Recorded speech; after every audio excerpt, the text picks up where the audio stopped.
Hey everyone, you're listening to the Visually Stunning Movie Podcast. No muss, no fuss, just straightforward-ish talk about movies both new and previously viewed. You can find us on iTunes and Stitcher, and don't forget to follow us on Facebook, Twitter, at VS Movie Podcast, and on our homepage, vsmoviepodcast.com. Most importantly, don't forget to share us with your friends. Now, let's get on with the show. Hey everyone, this is Mark. That's Ryan over there. Say hi, Ryan. Hi. That's Jason over there. Hi, it's Jason. Jason's back. Everyone that's talking tonight is apparently working themselves into an early grave. So if we seem a little scatterbrained tonight, that's why. But yes, we are going to focus long enough to talk about Rogue One, a Star Wars story. First of the 36 Disney engineered movies to expand the Star Wars universe, galaxy. I was impressed. Hey, if it's good, I don't care how many there are. That's true. Yeah. But no, I was impressed with this film. I thought it really slotted in nicely, exactly where they said it was. Leading into A New Hope. So yeah, I thought it was really well constructed and just slotted in. People are calling it 3.5, episode 3.5. I call it like episode 3.99. Yeah, no, it's definitely closer to A New Hope than it is to the Revenge of the Sith or whatever. Well, it takes place over what they would consider in Star Wars parlance several standard days prior to episode 4, so yeah, that sounds about right. It's not long, that's for sure. So yeah, I can't remember what the actual time frame of the movie was, but it's like a week or just a matter of days before the beginning of episode 4. It really is. So the acting is good. We have Felicity Jones. Yes. Forrest Whitaker, not Forrest Whitakering, which is great. Pardon my euphemism there. It's better. It's not as bad as Morgan Freemaning. So, but no, no, you're right. But in all seriousness, this is really well cast. They got a nice, diverse cast, and it's not diverse in the sense that they went for diversity. They've got a lot of different character types going. They've got a lot of different personality types. They happen to be diversely cast. But I thought they all worked together really well. They did. Huge Donnie Yen fan, and loved what they did with him in this film. Absolutely love it. As the Force monk. Yes, he is the blind swordsman of sorts, I suppose. Well, the non-Force monk, but the Force is with him, and he's one with the Force. Yes. Yes. So he thinks. But yeah, that's. I liked his character. But that takes me into one of the things I didn't necessarily really dig, and it was they packed just a ton of comedy into him. Yeah, but it was fun stuff. I thought. I mean, the film needed a bit of that between him and our lovely robot. Oh my God, K2SO. Oh yes, played by the incomparable Alan Tudyk. Yeah, Alan Tudyk. Alan Tudyk, who look, I mean, I think the film needed some of the comedic elements because it's a heavy film, really. I mean, this is where the other Star Wars films have been, kind of space opera, melodrama type stuff. This is really a war film. I mean, it was pitched in a way as Star Wars set in Vietnam. And so I think it needed that levity. It did, and I thought K2SO filled that pretty well. Just because it was just straight man comedy coming out of him. It wasn't, even when he was being sarcastic, he wasn't being sarcastic. He was just literally saying. He was kind of saying what needed to be said, and whatever went through his circuits. As they pointed out. So it wasn't bad what they did with with Donnie Yen's character, the blind monk. But it was approaching. Had he had more screen time, it might have been too much. See, I don't know. I think it's kind of also tying into the Asian cinema influence that granted he's more Chinese or Hong Kong action film cinema than say Kurosawa was, which he was Japanese, and so there was a real Japanese influence in the original Star Wars films, particularly A New Hope. So I like that aspect too. It's kind of rounding back and paying tribute to kind of where a lot of the ideas originally came from. Oh yeah, that was nice. Yeah, and I was just going to throw this in there, and it's an observation that just struck me. But compared to a lot of the really, how to put it, I don't know how to put this, but the really dedicated, more bordering on enlightened Buddhist monks that I've met, and like even up to I've never met the Dalai Lama, but all of the interviews, there tends to be a sense of humor with that type of mentality. Like you just kind of don't take yourself or life too seriously, which is kind of the vibe I got from his character. Like, yeah, he's just at a certain level of his mentality and his outlook on life that he just didn't take things all that seriously, or himself for that matter. And looking at it from that point of view, that's kind of how I. And looking at it from that point of view, I'll take that. I'll accept it. Like I said, It wasn't too much, but it was just like, is your foot okay? And I was just like, mid-fight banter is one thing, but I don't know. But looking at it from that point of view, I'll take it and move on. It certainly was not. It was not even close to a deal breaker at all. Oh no, no. Like I said, it's just a lot of his mannerisms. Really, looking back at it, kind of reminds me of how much of, well, quite frankly, a goofball the Dalai Lama is in all of his interviews. He likes joking, so that's kind of what I saw in the character. That's true. So that's just me. Sorry. And look, his fighting sequences are fantastic. So yes, they're gorgeous to watch. And that's one thing that I want to see more of, to be quite honest, is that Asian cinema influence when it comes to the kind of the graceful ballet use of the swords and all that sort of stuff. So I get excited when I see that in a film, Star Wars or otherwise. Oh, absolutely. It is. When it's done right, it's just, you just sit there going, yep, I could watch this all day long. Oh, yes. It's just one of those things. Staying on humor, can we at least agree, minor spoiler alert, unless you have not been paying attention at all, Darth Vader's in this movie. Oh, yes. The Darth Vader pun, can we agree that could have been left on the cutting room floor somewhere? The choke on your ambition, or? Yes. I don't know. I heard that and I groaned. But I was like, oh. Yeah, but I mean, Vader doesn't joke. Oh, I don't know if that was a joke. I mean, he was choking, but I think it was kind of more of a. I didn't take it as a pun as much as he was just saying, "Look, I know what your Achilles heel is. Don't I know exactly who you are. You can quit, kissing up to me or doing whatever it is you think you're doing because it's not working." But I mean, that's not my favorite Vader scene. My favorite Vader scene comes at the end, which yes, which is the moment where you go, oh yeah, that's why that is one of the most fantastic evil characters to ever grace the screen. Who knew 30 feet of hallway could be so interesting? Yeah.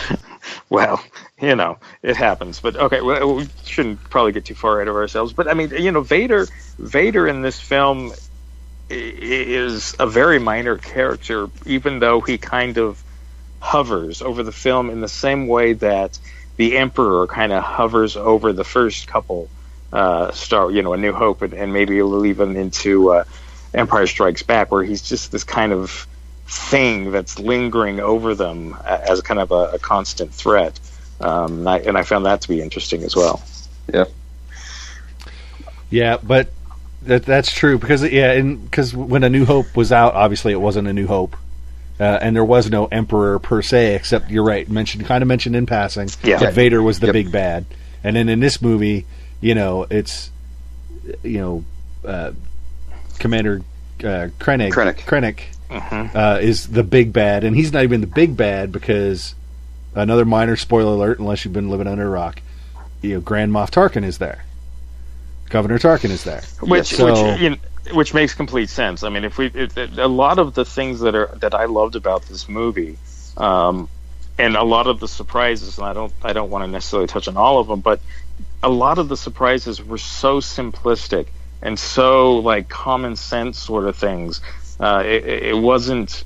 I mean, like this runs so close to New Hope that obviously a lot of the characters from A New Hope would still have been, in their same position, either as a rebel or as part of the Imperial forces or whatever. But in a way, by putting Darth Vader into the trailers, they threw out this smokescreen because no one else at that point was thinking about, well, then who else is in it? Because we were all thinking, well, Vader's in it, so I mean, it was in a way, I don't know if it was on purpose, but it was genius marketing in the sense that we thought that was the big secret, and we all knew, and so we didn't go digging for anything further. And to a great degree, that isn't, the big surprise, or even the best surprises in this film. No, and you're right. All of the little touches, the pre-New Hope, inclusions. They all make sense. Nothing is forced. Nothing is shoehorned. Nope. They don't put anything in there that doesn't belong there. Sometimes the movies will put stuff in that doesn't. It's part of whatever, but it doesn't belong there, and they'll just put it there for whatever. George Lucas Special Edition. Even the prequels. I think a lot of the things that were going on in the prequels, the lines connecting, the Phantom Menace to A New Hope or whatever, were far too clearly drawn. And it didn't make much sense because they took so far apart. Whereas this film, everything, made at least a bit of, a fair amount of sense. I just really appreciated that, and I know that's something that they worked on, and they tried to find a balance on. I have a sinking suspicion that we're never going to really know exactly how much was reshoots and what wasn't reshoots, at least on an official level, but it does need to be addressed that obviously there was quite a bit, at least in the sense that half of the footage that we saw in the trailers wasn't ever in the movie. I know. There's obviously a lot of tinkering that went on, but ultimately, I don't really care because the final project was something that I was very happy with, and so whatever they did and whatever they abandoned, would I be interested in knowing what it is? Yes. Would I like to hear the original score? Yes. Rather than, I thought the weakest part of this film was the score, but they wrote it in 4 weeks. So what can you do? But I think generally speaking, everyone wanted to make a big deal about reshoots and whatnot, and sometimes, you know what? It's necessary, and as long as the final product turns out to be something that is, solid, it doesn't really bother me, or it doesn't, I don't know, I'm not too concerned about how they got there. It's just the fact that they did get there. Yeah, it's, was it Kevin Feige, or who was it that actually just came out and said about, in response to reshoots on, I could have sworn it was one of the Avengers movies, that no, they actually budget reshoots in. They plan on reshooting a certain amount of the movie once they get a rough cut together, and they plan on going back and tweaking it. They just see it as part of movie production now. People who there's a certain number of people in Hollywood who actually just expect on these big blockbuster action movies there's going to be a certain percentage of reshoot, and they just build it into the budget. It's not necessarily a bad thing anymore. No, and they have to do it because on the big budget things they have to test it, and because they have to make their money back, so they have to test it. They have to, if it's wrong, just flat out wrong, they have to fix it. Right. and it's cheaper to fix it than it is to let a movie tank when when it's $150 million movie. So that makes perfect sense. Yeah, I think we know they pretty much had to hit the nail on the head on this one too. Yes. Yeah, moving forward for the Star Wars universe movies. Well, yeah, exactly. This one was in a lot of ways their big risk movie, and I think the next one will be again. I think the Han Solo film is going to be a big risk movie, but I think what the risk we're building to is eventually they're going to have to go outside of this timeline, and that's where things are going to get, I think, a little more interesting and a little more dangerous. But for what the confines that they were given to work within, I think that this film is probably for me about as good as it could have been. Obviously they have to have it line up with A New Hope. They have to. The tone couldn't be completely removed, particularly because this fits in so closely to the classic film. So I think what they were really, in many ways, in a no-win situation where they actually found a way to win. Well, looking at it from that point of view, where this was the big risk film, but on the other side of that, this is going to be the easiest movie they make in this expanded universe, because it is the most well-known story. It's the easiest story to tell. They're using all new characters. They're not doing young Han Solo. They're not doing, early Boba Fett career. So this, as ridiculous as it sounds, this might be the easiest of the expanded movies to make, even though there was the most riding on it. See, I would disagree in a sense, and the key reason why I disagree is because going into the Han Solo movie, we already like Han Solo. We already have a sense of connection with this guy. The thing that I liked about this film was we met all these new characters. We fell in love and enjoyed being around these characters in a very tight space of time. When you think of a lot of films where you have a ton of characters, like whether it be the Lord of the Rings films or the Avenger films or whatnot, a lot of those characters we come into with already a sense of knowing them. The Harry Potter films, a lot of people have read the books. A lot of these things we have a source where we come in and we know these characters very well. And that isn't the case here. I mean, we're dealing with a lot of footnote type characters, the sort of people that were shadows. They were nameless. The people we didn't really think about prior to this film being made. So I enjoyed that. But I mean, yes, there's a certain structure that they had. They knew where the film needed to go, and that does help to a certain extent. But I think they could have fallen on their faces quite easily on this as well. Well, that's true. But stop and think about it. How much higher is the bar going to be to not screw up the Han Solo movie? Because we know and love Han Solo. You know what I mean? It's going to have a further distance to fall potentially. I'll admit that. But yeah, I'm again at the point that, hey, prove it wrong. That I think there's enough there. I think they're going to handle it well. It has a further distance to fall, but I think this being the first one out of the gate would have, and still technically being a prequel, would have just been another curse of the prequels. True. If it would have gone bad. This one had to break that curse. So I think it had the most riding on it. I think people are going to have the faith in it now that they can do these prequel stories, that they could actually go back and recast younger versions of some of the characters and go back and redo it.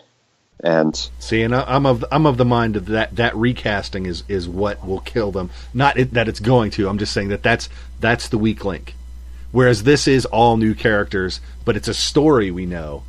So, like I said, that's why I think it's an easier bar to clear. Whereas, like, you know, if you recast whoever, then that it adds a layer of difficulty. You know, the degree of difficulty goes up.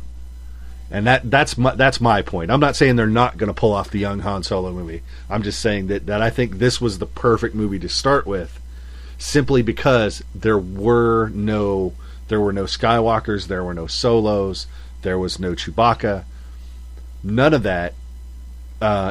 So you had to accept those characters in a vacuum, but in the structure that you already accepted and loved. So, like I said, just from a creative standpoint, that's the way I was looking at it. It just seemed like it would have made it easier, you know, as easy as something like this could be, because either way, you're kind of hosed if you pooch it up.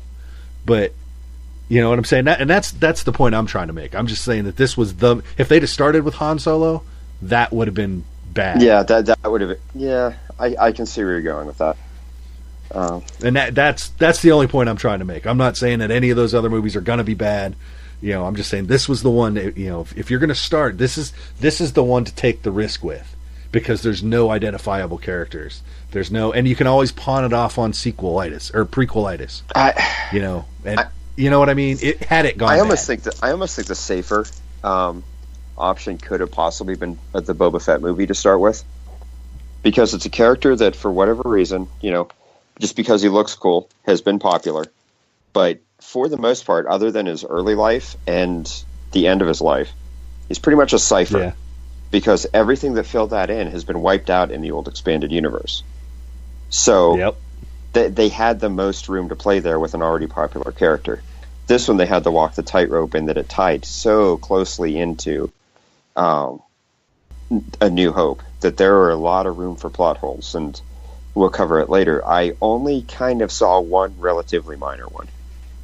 So I think they managed to cover that pretty well. I mean, the technical side of the storytelling had to be a lot more precise. That's because it was so close. There's no margin for error with the events of this movie leading into Episode 4, which everybody knows inside and out. Right. And there would have been zero fudge factor for time allowed, or you know, well, some time passed so that things kind of work themselves off screen. There's no room for that in this movie. They had to do everything to the T. That's true. So I think actually the safer call would have been the Boba Fett movie for that reason. I don't know. It'll be interesting to see when it does happen, I guess. If it does happen. There you go. If it does happen. So we've been talking for 20 minutes, but we all clearly like the movie. Yes, a lot. I believe Ryan used the highly technical term of really like this movie. I really like that movie. Really like this movie. Two reallys from Ryan. Yeah, it's an excellent film. And don't get me wrong; it is an excellent movie. It is interesting to me that the general consensus is that it's a top 3, top 4, of the series sort of thing. But there are people out there who have said the film is boring, who haven't liked the film. It's Rotten Tomatoes, if anyone really cares about that, is less than what the Force Awakens is. Well, I have to say I think it's stronger than the Force Awakens. I put it probably, Empire will be always, well, it may not always be the pinnacle, but it's the top for me now, followed by A New Hope, and now Rogue One slots in third, just ahead of Return of the Jedi and Force Awakens, which are kind of tied there. So I mean, it was everything that I had hoped it would be.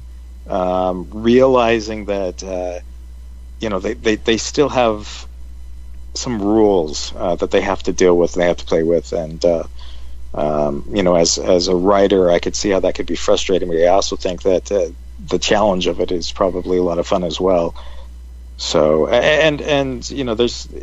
we'll know more about what happened behind the scenes as the years go by, but I think Lucasfilm and Disney were I think they dived in and were excited they were doing it, but then it's kind of like that kid who's getting on the edge of the diving board, and he looks down and see exactly how far it is he has to dive. And when I think there was some cold feet going into this. They cut the budget by $20 million going in. They did some basically things to kind of set themselves up so if this didn't work that they would still be okay. But I think there was a lot of nerves going into this, and I think generally speaking, the response has been pretty positive. Yeah, those nerves were definitely unjustified. I'll say that. Oh, definitely. Like I said, I've seen it twice. Speaking of, I saw it Thursday night in IMAX 3D. Okay, so real quick, we all know my thoughts on 3D up to this point. This movie wasn't bad in 3D, but it looked like, but they didn't force 3D on us anywhere. Well, and one thing I would say is this film wasn't shot specifically for 3D in the sense that you had a lot of the perspective where things that are up close were fuzzy and with the pull focus and whatnot. So I think this one, while it was kind of enjoyable in 3D, I think the best way to see this film is if we could see it IMAX 2D. Because I love the size and the scope, but I don't know that this film was necessarily really shot with 3D in mind in the way that if we're going to use 3D, it needs to be used. When you have the out of focus characters closer to you than the people in focus in the background in a 3D film, that to me just doesn't it doesn't work that well. Right. I agree. I wasn't that impressed, and maybe it was a seating issue where I was seated. But the size of the IMAX screen wasn't really that effective. It didn't play that well for me. It didn't matter, I guess. Which did you go to? Valley Fair. Okay. But it's a wider, deeper theater. I like seeing it there, but it kind of depends on where you sit as well. And that's what I was wondering. I think if I'd have been lower down and more in the middle, it might have been better. But special screening, we were up in the back, and a little bit off center. But I walked in, I was like, wow, that screen is pretty big. But in a theater that size, it's proportional.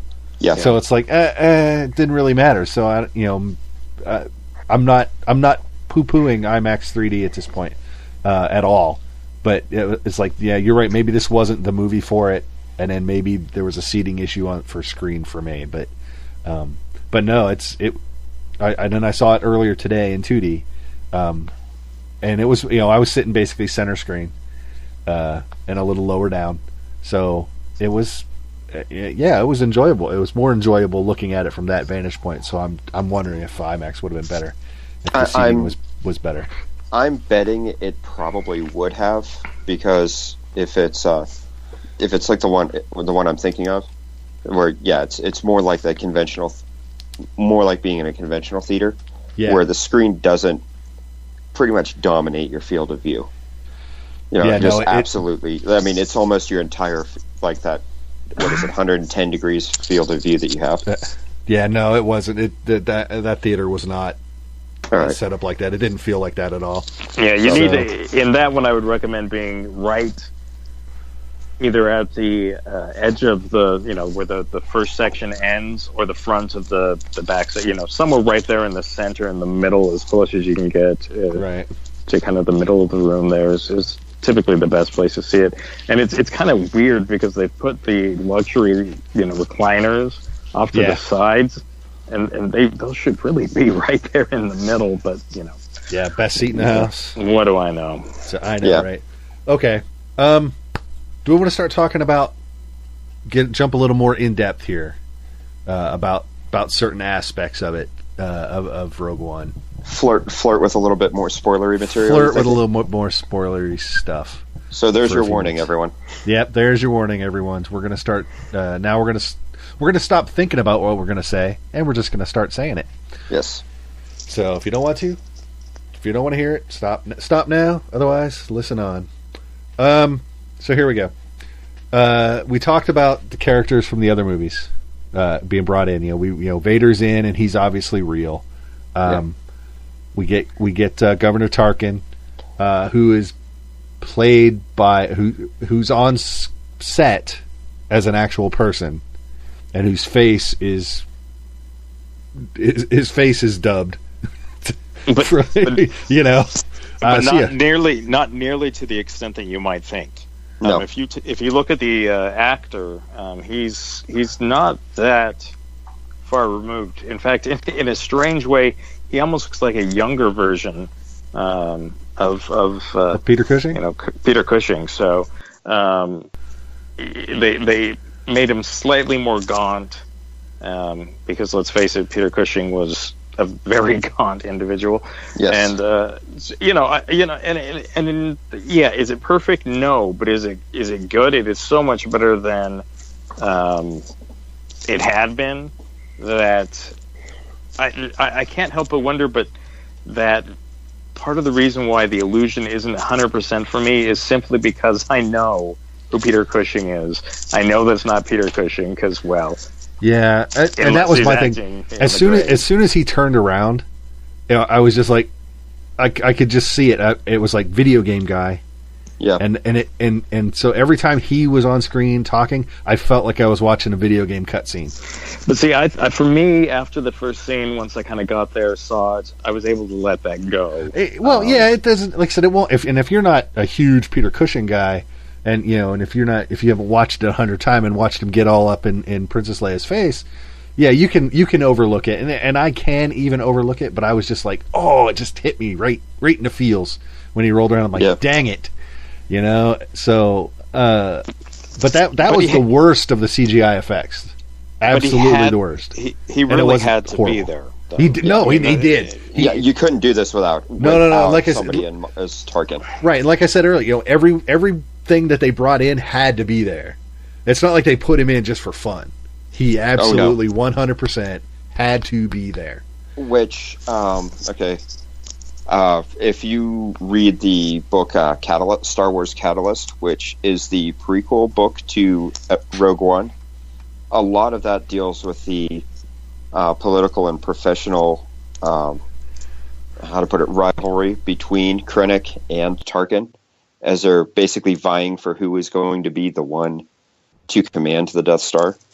So it has a fair amount to do with that, and them just maneuvering and backstabbing and just trying to undermine each other going into it. So I knew Tarkin was going to play a pretty big role going into this. Yeah, they clearly don't like one another. All. No. So no. But some of the other characters that they brought in, Red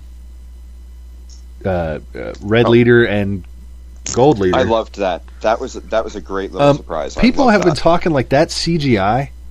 No, that's not. That's lifted footage. Yeah. Well, some of it was B-roll that they didn't use. Some of it was obviously stuff that they did use. But no, none of that is CGI. That's all going back to the original film stock and just pulling out those moments. Which, when it happens and you see it, it's like, well, of course they're there, but. Yep. Were you expecting it? No, I wasn't expecting that, but it makes complete sense the instant that you see them. We also see what happens to Red 5. Oh my God! Yes. Oh yeah. So I mean, there are moments where you're like, wait a minute, Red. Oh yeah, that's right. This wrong Red 5. Yeah. Yes. That's why we had an opening. Yes. that guy's not going to live. No. Anyway. But so I mean, I love that stuff. Yeah, and then all they did. They kept the voices, except for where they had to change. This is Red Leader. We're starting our attack run, and then they change what comes after that. They use a different voice. They get a voice substitute for that. But those instances in the battle, I thought those were just great. I was giddy about those. The way I was creeped out by looking at Tarkin. Because it was creepy, and I was like, he was even creepier than Cushing was in the first movie. Because he was frightening in the first movie. He was. I mean, it's just like but he was just creepy in this one. So those were cool. Did anyone notice that and I didn't. I feel so bad. I said I watched it again today, and I was like, oh, the shield generator and the stolen shuttle and the passcode. And I was like, oh, it's Return of the Jedi again. I was like, how did I miss that the first time? A little bit, yeah. And I can actually tell you why I missed it the first time, because there's a planet-wide shield with one entrance, and I thought, Spaceballs. I was thinking that too. It's like, come on, we all know the passcode for it. It's 1, 2, 3, 4, 5. It's the same combination I have on my luggage. Yes. But yeah, and I felt bad the instant that popped into my head when I watched it Thursday. I really did. But I was like, it's like, God, my head is so full of stuff that the weirdest things come out. It's okay. It's all right. You know. Hey, it's Spaceballs. It's Mel Brooks. There's a reason it's in my head. But no, it's a classic. It is a classic. But no, that was actually a really cool battle scene. Actually, there, the the Death Star warm up, the undercard, if you will, for A New Hope. Yeah. I thought that was really well shot and really well done. Yeah, everything about that whole battle scene was just pretty much the whole sequence. Once they go through the shield portal, I mean, it's edge of your seat excitement till the end of the movie, and it is that whole end of it was just all of that was just amazing. Yes, absolutely. Real quick, I had made a note going back to the CGI insertions. Someone had mentioned they didn't want to put the spoiler out, but they were talking about Tarkin. And someone came in and said, "Oh, you have to be willing. It's all about suspension of disbelief." And the other guy's like, "Well, no, it's not." And I agree. It is. You have to be willing to suspend your disbelief because we're watching, space battles and lightsabers and all that cool stuff. But the filmmakers have to help. They have to give us the opportunity to disbelieve. And Tarkin is one of those where people are either going to yes or no. See, and I'm fine with it because I think it's the best they could do in the situation they've got. You couldn't do. I mean, even if you were to do natural prosthetic work on him, it wasn't going to look any. It might look slightly different, but I don't know that it was going to look all that much better. I'm totally fine with what they've done there, and I've made my peace with it. But I don't have a problem with people saying I have a problem with that. And some people do have a problem with people saying I have a problem with that. I thought the voice work they did for him was good. As an aside there, I thought the voice was pretty spot on. To the best of my recollection. Well, that's something you can practice. And, yeah, and it's another. I mean, you don't have the two voices going at the same time, and it's like, oh, pick the real Peter Cushing. No, but that plays a lot. The voice has to be right. They couldn't have used anyone's voice. It had to be Tarkin's voice. And another aside, last night, turned on the TV before bed, there was an old freaking vampire movie. Peter Cushing was playing Van Helsing. And I was like, are you serious? It's like, oh, it's Peter Cushing weekend. So there's worse things to find on TV when you're flipping through the channels. I think pausing at anything Peter Cushing's in is probably I mean, if you haven't seen Peter Cushing's Sherlock Holmes and everything along the lines, I mean the guy's a legend. So that was the only other thing I wanted to pick up. Was some people Tarkin's going to be a yes or no for people. Like I said, I was willing to let it go because you're right. It is the absolute best they could do. I mean, and it's almost there. And maybe it's too close. Maybe that's why I'm creeped out. The Uncanny Valley? Yeah. Yes. The Uncanny Valley. And that might be it. And so, is it my fault that they're so good? I don't know. But like I said, just watching it twice, I was just sitting there and I was just creeped out. So, but Well, I mean, it's you are looking at the face of a dead man. That's true. Yeah, it is. And it's just like... And there's a dead man who's been dead for quite some time. I mean, it's the sort of thing that where our knowledge of the situation and us knowing that that he's no longer alive, I think does influence the way our mind sees this individual. That's true. And that's why I said that's why it's not even close to a deal breaker. It's just something I noticed, and I'm never going to not notice it. My only thing with it, and it's just this might help or hurt with what you're trying to say, Mark. I felt that what they did with the character is maybe not so much intentionally, but it felt like he was a little de-aged where he shouldn't have been. Yeah, like he looked maybe 10 years younger, 5 to 10 years younger, where we're talking a matter of days at the most compared to what we saw him in Force Awakens, New Hope, and New Hope. Yeah. What is that? That's like 7 days tops. Yeah. So there's not going to be any visual aging difference there, but he looked. The only difference I saw is he looked maybe 5 to 10 years younger. Yeah, and that's what threw me off a little bit. Yeah, like I said, but it's not even. I don't know. I don't know if that's what you were kind of trying to put your finger on, but that's what stood out to me. And that might be it. Like I said, I'm just never gonna not see it. You know, so it's one of those things that I'm willing to live with. Don't get me wrong, but it's like every time in A New Hope, every time I'm gonna watch that stormtrooper whack his head. Oh yes, I'm never not gonna see that. Yeah. So it's one of those things that it is what it is, and I'm okay with it, but I had to point it out because it is kind of creepy. And you're right, it's probably partly the uncanny valley. It's probably part of it's probably the fact that I know he's been dead for a long time, or is he? He's Peter Cushing.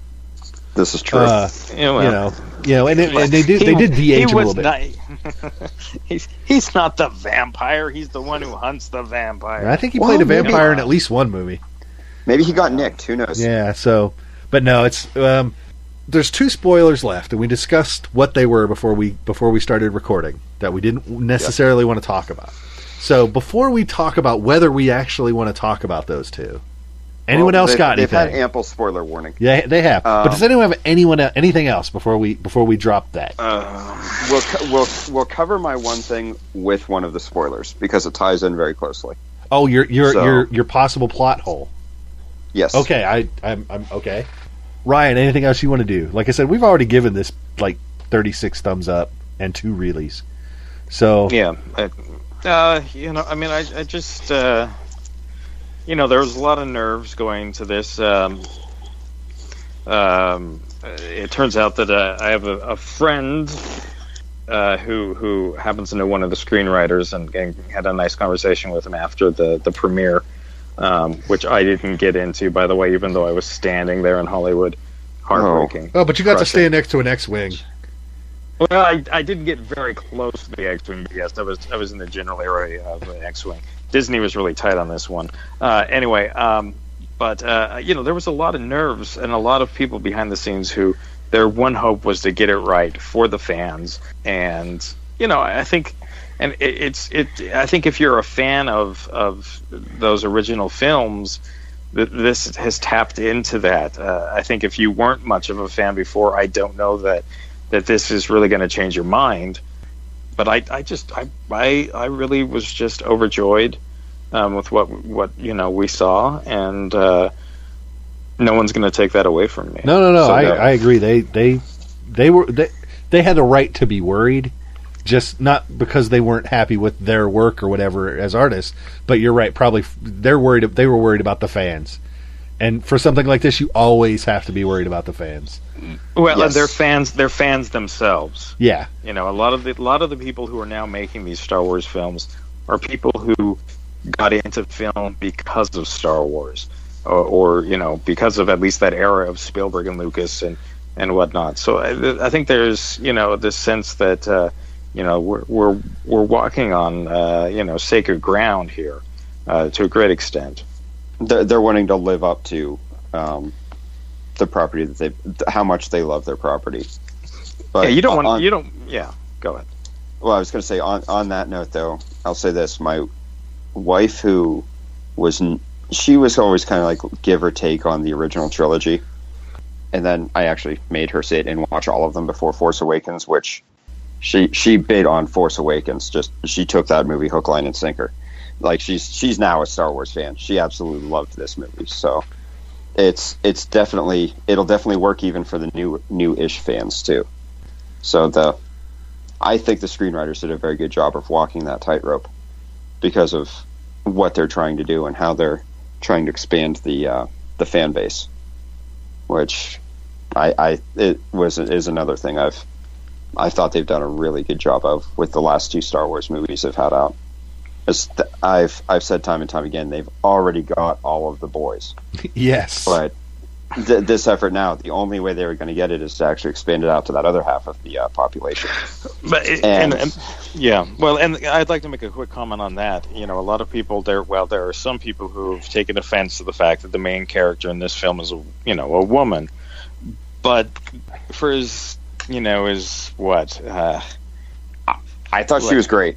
She's great, but but it's funny because she's still operating in a world dominated by men. Yes. So for people to complain about the fact that there's this woman, it's one female character in a group of 8 other people or 6 or whatever it is. It's representation.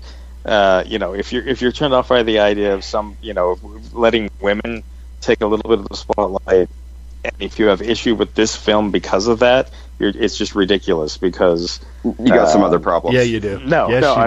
It's so. If you there are reviews out there where it has been said that what the film was lacking was a strong central male character. And while yes, I suppose that's true, that's not necessarily a bad thing. Here's the thing: the movie would suck if it was lacking a strong central character. There we go. Okay, and it does not lack a strong central character. Therefore, shut your pie hole. She was. I mean, how to put it? Not a little bit more level-headed Han Solo, if you will. Well, she was. Jin was awesome. Well, let's go back. She had that swagger that, no, I'm going to do this anyway. Get out of the way. This is going to happen. Sorry, Grand Mothma. This is going to happen. Or Mon Mothma. Yeah.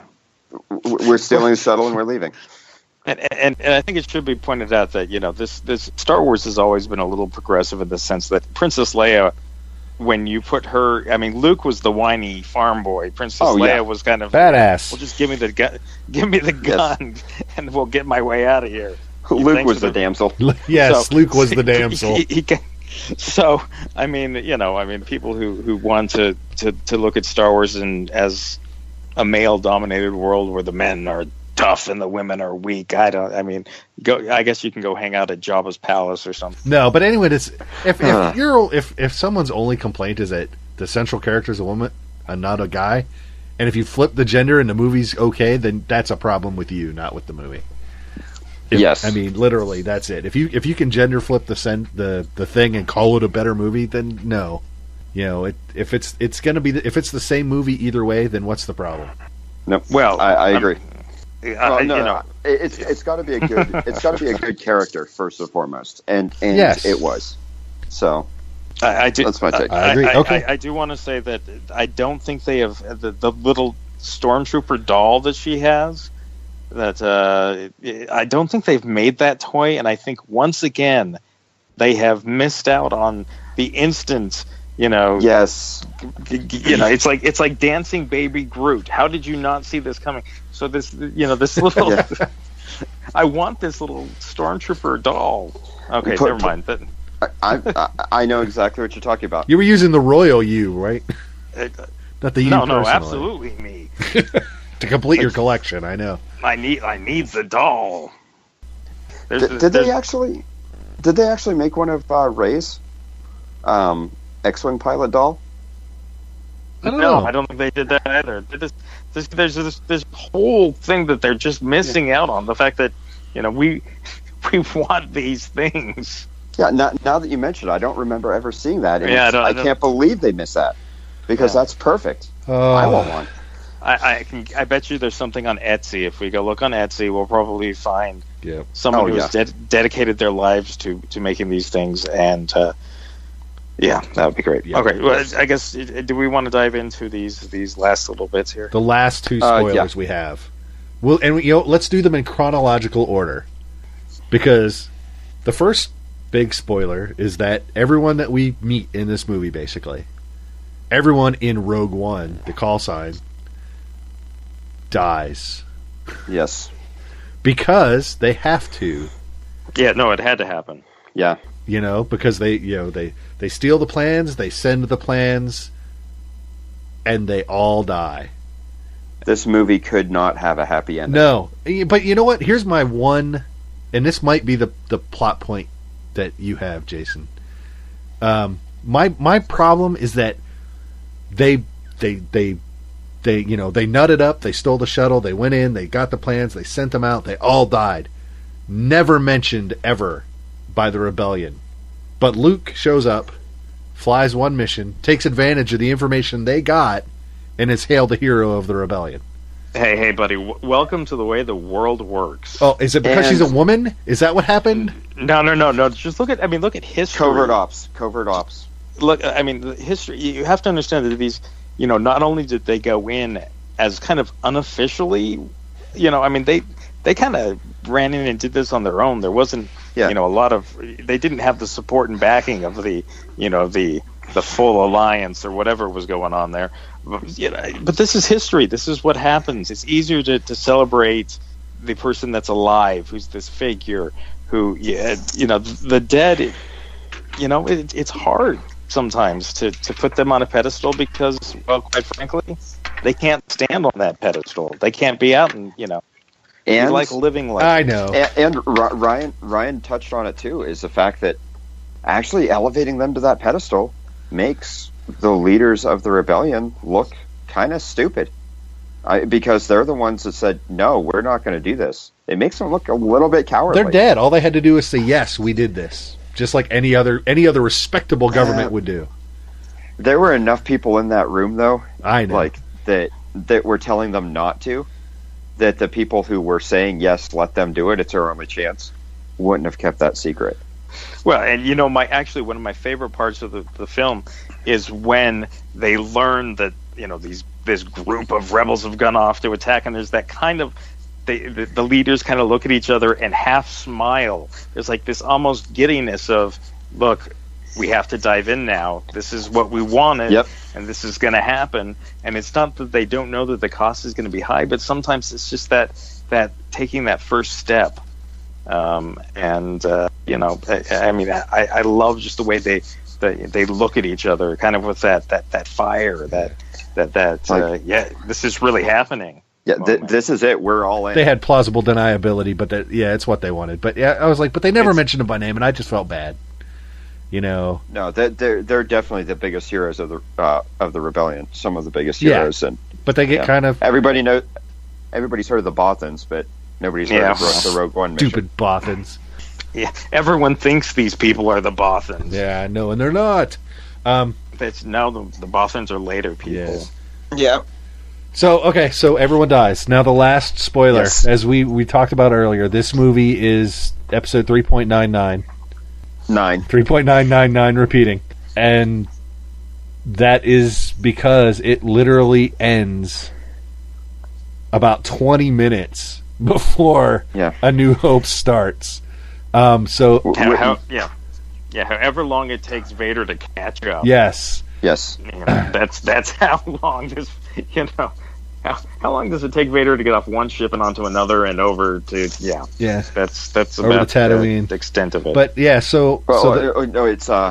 actually back to, I think his ship was the Inflictor in episode 4, which was the one that came in and just plowed through those rebel ships, which was pretty cool as they're like jumping to hyperspace. It's like wow, that part was pretty cool. It was.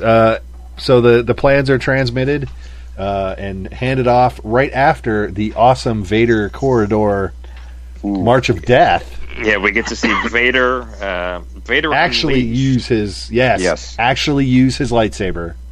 Well, and I mean, he's throwing people up against the ceiling. That is like probably. I mean, that might be my favorite Vader moment ever. It's up there. It's a really good moment, and the plans get handed off and run on to another Corvette. It's Corellian Corvette. No, Corellian Corvette. That was the Tatum 4. That was Bail Organa's ship. Damn. So and the plans are handed at the end to the one and the only Princess Leia. Who is inserted digitally. Yes.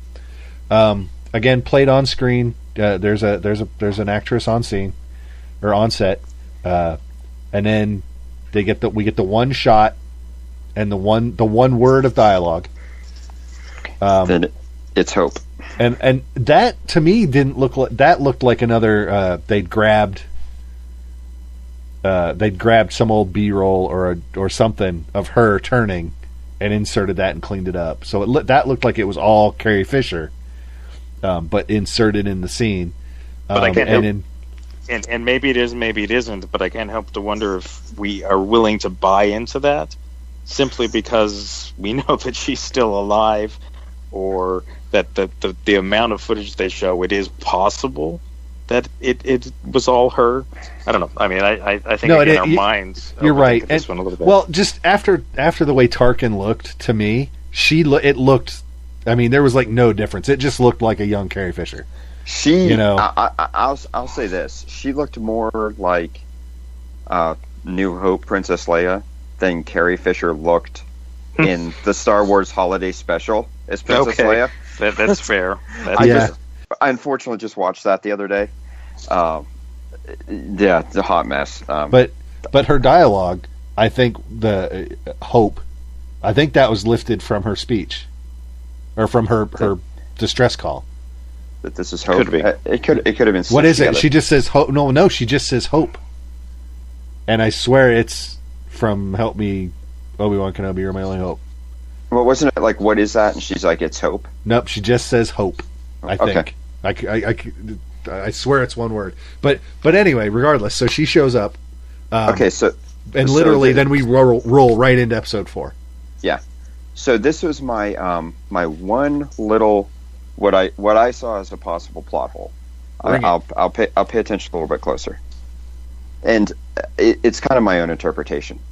They literally watched the ship leave. They watched it depart from the what is it, the Mon Calamari ship. Mm-hmm.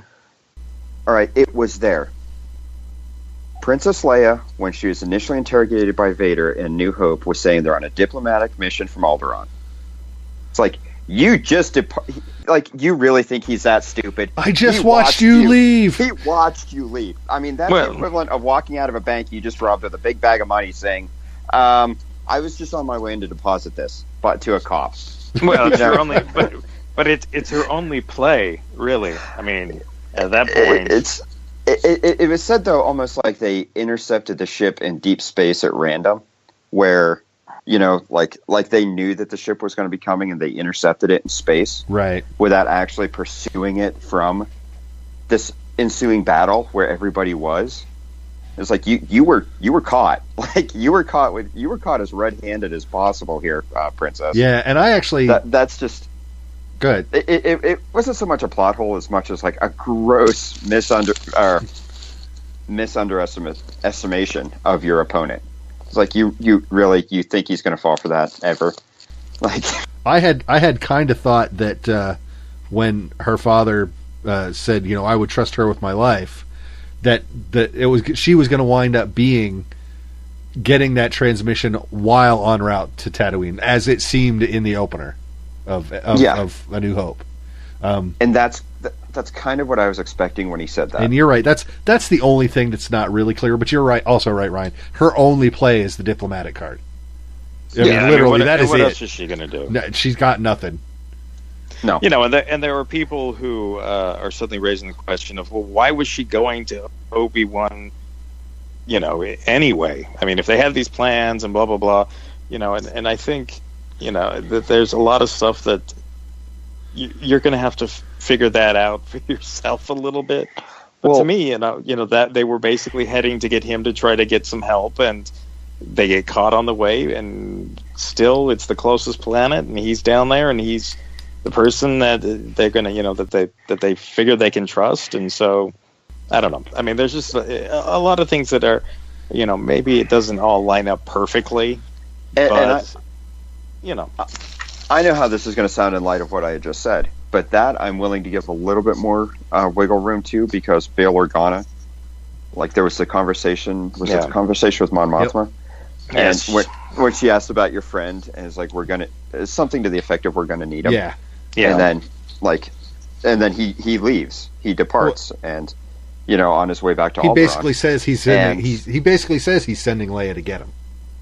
Yeah. So, that makes sense. Like, you're going to get some information, get this in Obi-Wan's hands. Yep. So, that could have taken place off screen. So I'm willing to let that go. But, and I do have to say, there was always that question of, and I love that they filled this in of, why build a Death Star that has one obvious flaw that can blow it up? Well, folks, now we know. Now we know. That's very true. And it's one of those answers that you could not fight with. It was designed that way because he wanted to blow it up. It's a feature. That's right. It's not a bug. It's a feature. Oh, that's great. All right. So I think I covered all the spoilers. I can't think of any other ones. No, like I said, it's hard because it's just the details of Jyn's story as opposed to the plot of the movie, because we already know that. But I think it is amazing that I think what we did learn was the Star Wars universe is more than just Jedi, and that there are aspects of this universe that are equally as interesting, even if we're not following around a Force sensitive person or whatnot. The Force is still in this film. It's treated in a different way. It's kind of a more mystical outside, religious sort of thing and whatnot, which I think is appropriate. And but I just think it's exciting that we could get a Star Wars film that didn't really have a lot of lightsaber action, that wasn't about the Sith and the Jedi conflict as much as it was just about people wanting representation and whatnot. It wasn't a Skywalker Thanksgiving. No, exactly. So. And on that, I already touched on it. I've been reading all of the new Expanded Universe books as they come out, and I was never into the old Expanded Universe, mainly because they just really didn't tie into the movies. They weren't official in any real way. So I was kind of like, this is just basically fanfic. The new stuff, the way it ties in, it definitely adds another very good layer to the existing mythology, if you will. Like I said, the book Catalyst, which it goes into, it's kind of a lot the story of the interaction between Jyn's father, Galen Orso, and his basically how he was almost forced into working for Krennic and everything for the in designing the super laser for the Death Star. It's just very interesting in like deciphering what the Kyber crystals are and how they actually got them, how big an endeavor it actually was for the Empire to actually build the Death Star and how much went into it. It's really very interesting. It's very well done. So I'd recommend that if you really wanted more about this story. I'd recommend it to people. There you go. Movie review and a book recommendation. There you go. So we are full service here at the Visually Stunning Movie Podcast. Yep. So, okay. Everyone, if you haven't seen it this past weekend, go see it this week. Or, see it twice. Yeah, see it again. Or a third time. Why not? Or a third time. Well, yeah, why not? Tell those execs they made a right call in actually making it. Because if you're a fan of the original trilogy, this feels more like it to me than Force Awakens did. Yeah. And it's way better than the prequels. Which is I'm sorry. One last thing. One last little touch. How they went back and everything felt straight out of 1976, including the blue 70s. Milk. Blue milk, sideburns, big bushy mustaches. That's true. Wow. Yeah. But yeah, because they had to make it fit with the New Hope. Yes, they did. Who did costume design for this? They're excellent. That's what Falls on. So. I would need to look that up, but well, they might have earned their paycheck. Yes, they did. So cool. Next weekend, everybody. I don't know if you're aware. There's some sort of holiday next weekend. Really? I think so. I'd have to double check my calendar, but I'm fairly certain there's some sort of big holiday. So I don't think we're going to watch any movies. I don't know if there's anything coming out now until January. All I know is that in January we get 2 strong female lead movies in January. Resident Evil and Underworld. So there's your strong female characters. Yeah, I'm going to see if I can talk my way into the Resident Evil junket. Oh, I would be so jealous. It's a fart shot. Like, I actually should do that as soon as I can here. Just yeah, because that would be fun. Although I think I'd actually prefer. Well, it'd kind of be a toss-up. I do have a. I mean, look, let's face it. The Underworld films and the Resident Evil films, are they high cinema? No, they're not. They're not high cinema by any stretch of the imagination. But they are films that I enjoy and kind of, guilty pleasures, I suppose, as they are. So, yeah, I should start pitching, seeing if I can get into those, because I really would like to. Yeah. Ryan, there's no reason to apologize for liking candy because it tastes good. There you go. Go. I mean, look, and literally, I mean, everyone, like, there's been a lot of talk about whenever a big movie comes out, and everyone's like, well, the critics aren't giving it its due or whatever. I mean, look, I'm human. I like things that I don't necessarily think are brilliantly made, but if I like it, and so who cares? Exactly.